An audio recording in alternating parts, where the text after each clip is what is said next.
An example of generosity.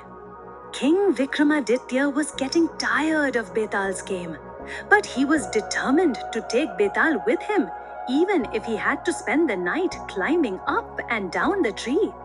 He put Betal around his shoulders and set on his journey. Betal began to tell another story.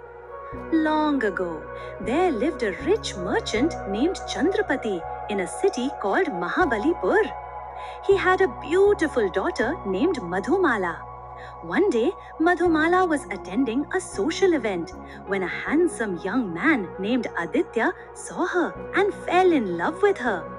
Madhumala too was charmed by the young man's sweet nature and wit. Their love grew with time until one day Aditya decided to marry Madhumala. He went to her father seeking his permission and blessings. But Chandrapati had already promised to wed his daughter to a wealthy young merchant named Sagar. Aditya was heartbroken. After days of living with the sorrow, he finally decided to forget Madhumala. However, Madhumala, who had loved Aditya, could not do so. She silently protested against her father's wishes. But Madhumala had to marry Sagar. On the night she was alone with her husband for the first time, Madhumala opened her heart to Sagar and told him everything. Sagar realized that there was no use trying to persuade her as she already loved someone else. He allowed her to leave. Madhumala left her home dressed in her bridal sari and ornaments. On her way, a thief crossed her path. "Give me all your jewels or I will hurt you," he threatened. "Please let me go, good sir," Madhumala begged. "I am in a hurry to go to my lover. I promise I will give you all my jewels when I have met him." The thief did not believe her, but he let her go. Madhumala reached Aditya's home and knocked on the door. Aditya appeared at the door and was pretty shocked to see Madhumala.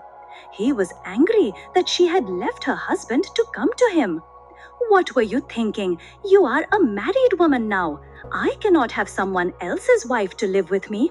You must go back to your husband. There is no place for you here." And he closed the door on her. Madhumala begged and cried in vain. At last, with a heavy heart, she decided to go back. On her way, she met the thief again. She began to unhook her jewels to give to him. The thief had noticed her tears. He asked, "What bothers you, lady?" Madhumala told him the whole story. The thief was sorry for her. He did not take her jewels. When Madhumala reached home, Sagar was upset upon seeing her. He said, "I am sorry, I cannot have you back as my wife. You left my home to live to another man. I do not trust you anymore and thus cannot have you back. You must leave." She now had nowhere to go. Fearing the shame that this would bring her, she went to the river nearby and ended her life. Betal stopped. He asked, "Who do you think made the greatest sacrifice?" The king replied, "It is only when you give up something willingly and selflessly, it is called a sacrifice." Aditya gave up Madhumala's love, but he did it for a reason. Madhumala was somebody's wife, and he could not have somebody's wife living with him.